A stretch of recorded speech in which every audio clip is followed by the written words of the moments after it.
this whole Prime wardrobe experience has just been frustrating.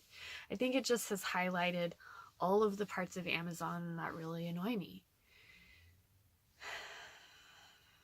That's too bad. Oh my god, I don't even know if I'm gonna post this. This is just such a complaining video.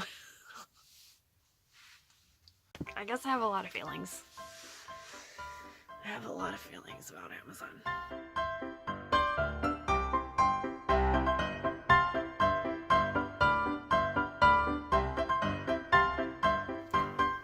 Hi, if you are watching this video, it may be because you just finished watching my Prime Wardrobe third box where I had shoes.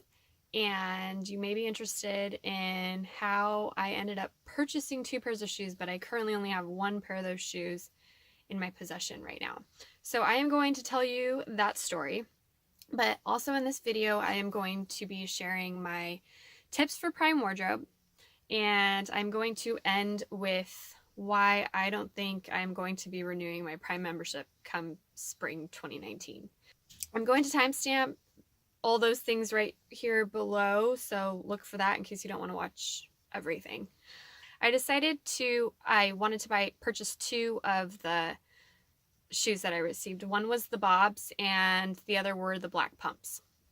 I currently have the Bobs in my possession, but I do not have the black pumps, and they are actually on their way back to Amazon right now. So what happened? Upon checking out, I took a look at the current prices of the shoes, which I always do, and both of the prices for both of them had dropped. Now, these ones I actually wore before I checked out. Oops. So I knew I was going to have to eat whatever the cost was on the change for this shoe if it had dropped, just because these were not in a like new condition anymore and I wouldn't be able to return them. The black pumps, however, I had not worn besides trying them on, and I would be able to return. These shoes dropped $9 from the time that I ordered it to the time that I checked out. So, I mean, I was kind of irritated by that because there's lunch, a couple of lunches. And the black pumps had dropped by $25, which was half the price of the shoe. So I contacted a customer service representative to see if there was anything that they could do before I checked out, because it seemed easier to me that rather than returning the shoe, that they could just adjust it to the current price. But they let me know that they actually don't even have a way that they can do that. I don't know if that's true or not, but I believe them. So I knew that I couldn't adjust the price, or they were telling me that there wasn't a way to adjust the price up front. So I thought, okay, maybe I'll just buy it and then ask for a partial refund. Maybe that'll work. That didn't work either. And the reason that came to mind for me is because Amazon actually used to do that. If the price dropped for an item within 7 days that you bought it, that they would email you and tell you that they were doing a price refund on your behalf. And well, I learned that through this that doesn't happen anymore, that the Amazon has changed their policies about that. So fortunately, when you buy something through Prime Wardrobe, if it's still in a like new condition, you can still return it. So I still have 30 days to return those shoes, and I did. And then I was told to just order the shoes at the current price. So it puts a little bit of the burden on the consumer, which was a frustrating experience for me. I have come up with 5 tips I think that will help you kind of hopefully avoid some of the things that irritated me throughout this experience. Number 1, make sure that you price watch for your items in your Prime Wardrobe. I use 2 applications. I think one is called WikiBuy and one called Honey. So use price watch apps early in the process, even when you're just taking a look at items. Just put in a number there to see what you think it's actually worth in cost, and if it ever drops below that. Because if you can order it at a time that it actually is the price that you want to pay, then that's ideal. Because if the price changes by the time that you get it, then they're not going to adjust to the current price. It's going to be the price that you ordered. So price watch, price watch, price watch.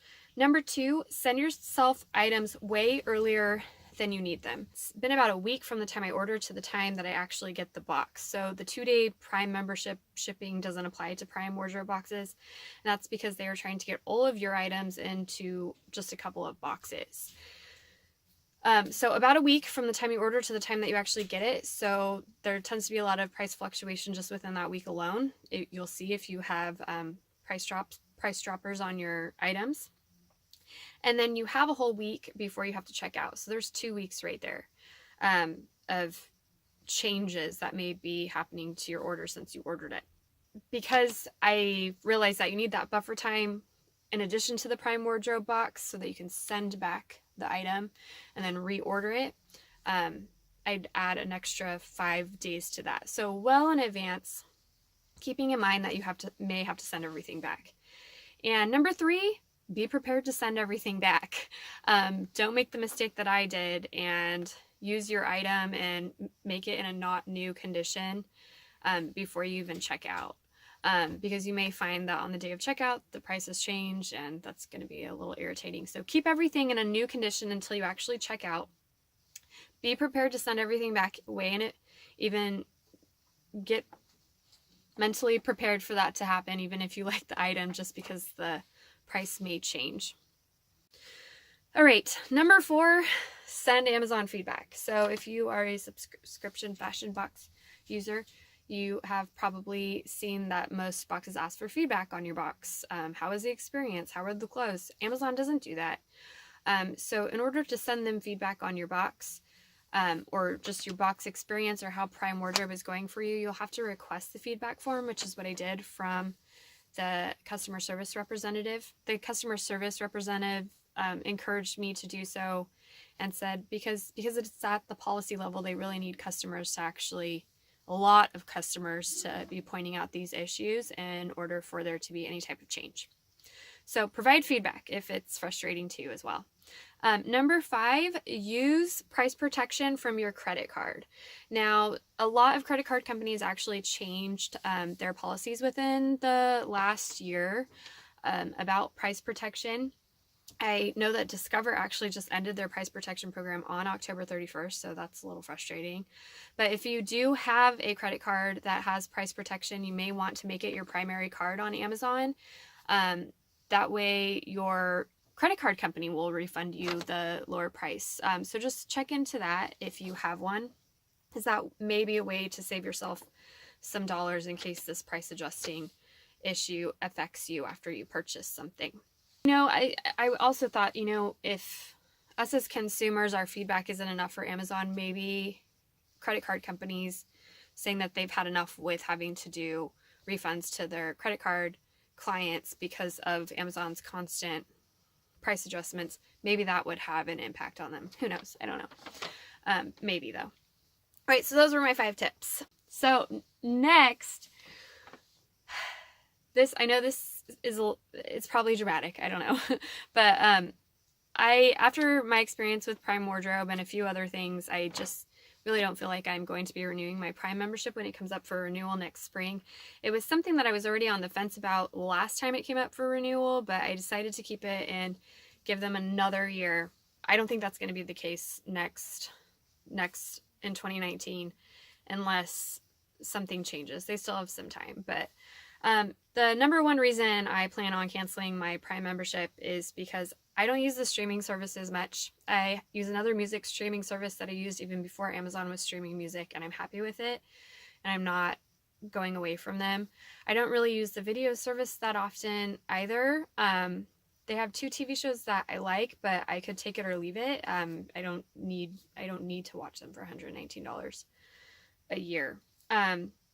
Number 2, I'm not into Amazon tech at all. I don't have any of the things. I don't have Alexa, Fire, Echo, Dot. What are some other things?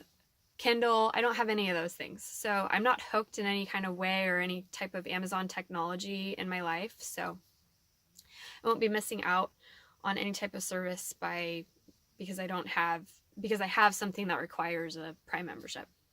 Number 3, I joined Amazon, as I know a lot of people did, because of fast, free shipping. And I appreciate that Amazon totally changed the game when it came to shipping. for online retailers. And because they did do that, a lot of other online retailers are now offering the same benefit. And I think eventually they're going to be doing it even better than Amazon. So it doesn't make sense to me to pay $119 a year for something that other vendors and other stores are now doing for free. So that was the main reason I joined. It isn't as exclusive anymore, so it doesn't really factor into me keeping a Prime membership anymore. Number 4, no more price protection for consumers. I've been I've had an Amazon account like nearly from the beginning. I didn't really use it at first, but I remember getting emails that said, that we saw that your item dropped in price in the last 7 days since you bought it, and that they would actually refund a partial refund for those items. That doesn't happen anymore, and that was confirmed to me by a customer service representative throughout this process. Now, in scanning the internet, it seems that there's still mixed information about that. I guess some people do have experiences where they end up with partial refunds, and some people say it depends on how you contact Amazon, either through chat or through the phone, or it's how you phrase the question. It depends on the customer service representative that you even end up with in the first place. So maybe that's all true, but the burden being on the consumer to get the best price for themselves is burdensome to me and not something I'm super interested in when I'm already paying them $119, or I would have to pay them $119 to keep a membership. I would expect just a little bit more from them. So that benefit's gone. I liked that benefit, and so it's disappointing to me. Number 5, I don't live anywhere near a Whole Foods, and Amazon Fresh was actually discontinued in the area where I live, so I'm not able to take advantage of any of those grocery benefits. So why pay $119 to get a benefit that I don't even have or can't use? Number 6, shopping with Amazon is just a pain. It always has been a pain, and I think that one of my biggest issues with Amazon is that the shopping experience really hasn't improved much, despite their stock going up and up and up and up and up and up and up and up.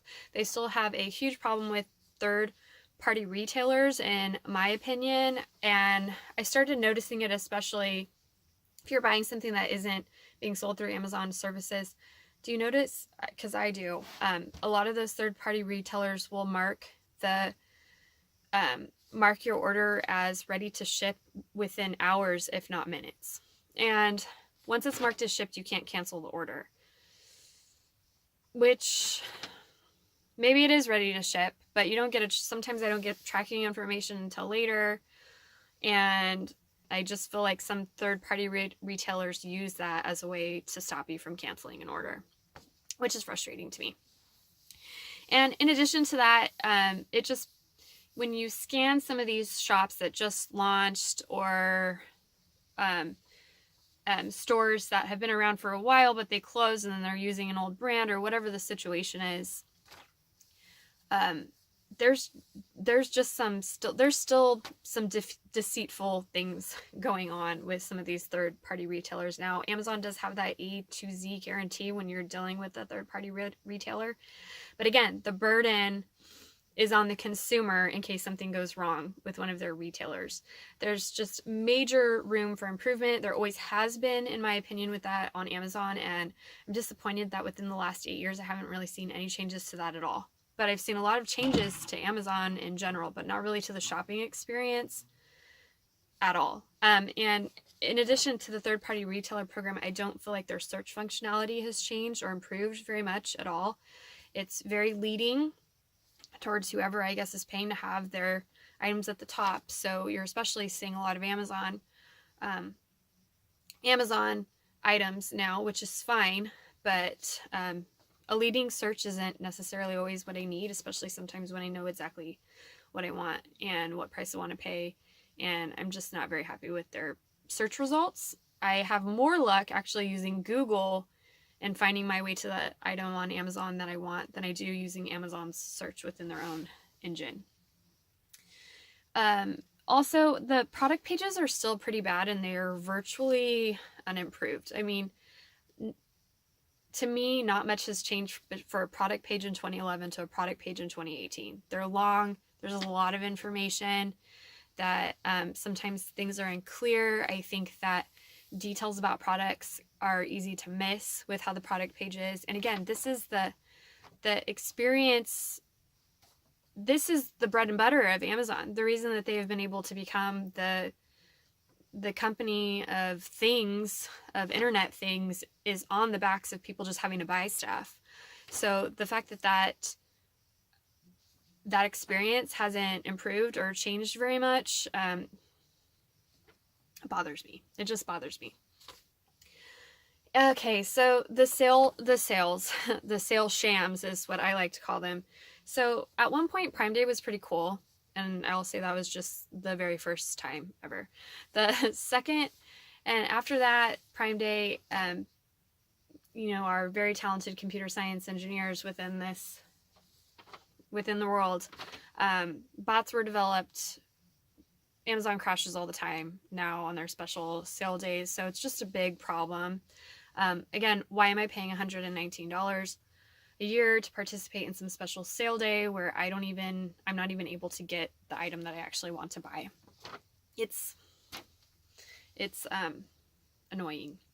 Lightning deals used to actually be fun too, and there used to actually be pretty significant deals on things that I needed to buy, but now it seems like there's just always lightning deals on strings of lights and dog and cat vitamins. Now, granted, I love some deals on some dog and cat vitamins because I have dogs and cats, but it just isn't getting any better. And it used to be cool, and now it's just not anymore. I won't be surprised to see that actually go away altogether. Deals on Amazon are rarer, and unless it's for their own Amazon tech and it's about to go out of season because they're about to introduce a new thing, is what I've noticed. I don't feel like Amazon across the internet is the place to go for the best priced item. I always price check with other places around the internet because they're just simply not the best priced anymore. And they never really were, but yeah. Okay, and also, for me, things are just kind of getting weird with Amazon. I feel very living in the future with them. They do have some pretty neat things. I can tell that they're really trying to battle this package theft situation because I think that affects them as a company. And they're trying to use technology in innovative ways to solve some of these problems, like how you can sign up. If you have a smart car, you can have a carrier actually put your packages in your car rather than leave them at your house because maybe that's a safer situation for you. Or if you have the Ring, then they can actually put your package inside your house. So I like that they're using technology in innovative ways, but I don't use any of that technology. And me personally, I haven't been affected or having a problem with those package situations. But it goes beyond just the package situations. They're just using a lot of new technology and innovative ways, and Alexas are hearing things all the time that maybe they weren't supposed to hear, and it's just all very futuristic to me. And because I'm not really a tech person, I'm just not keeping up as a consumer with where Amazon is going. So for me, paying $119 for them and I'm not even going in the same direction just doesn't really make a lot of sense. And that isn't necessarily, it's just Amazon is changing, and I'm not the consumer for them anymore, or it doesn't seem like they're trying to attract consumers like me. So plus, with all of these tech things, we're giving Amazon a lot of data in addition to giving them $119 a year, and that bothers me because they are getting richer and they are figuring out how to get more money out of us when we're giving them money to do that. Part of that just bothers me. So yeah, things to me are just kind of getting weird. And the icing on the cake was just this Prime wardrobe experience overall. I thought it was going to be pretty cool, no styling fee, and get to pick what you want. But the fact that a lot of items weren't even available on Prime Wardrobe, or that the sizes that I wanted and the price fluctuations, it just kind of highlighted all the things about Amazon that have been really bothering me. And to me, it's just icing on the cake. So they have a few months to impress me. I don't think it's going to happen, but those are my reasons. I'm probably not going to be renewing my membership. So thanks for watching, and tell me your tips that you have below, because I'm probably going to use my benefit for a while. And if you are on the fence about keeping your Prime membership, let me know. Bye guys.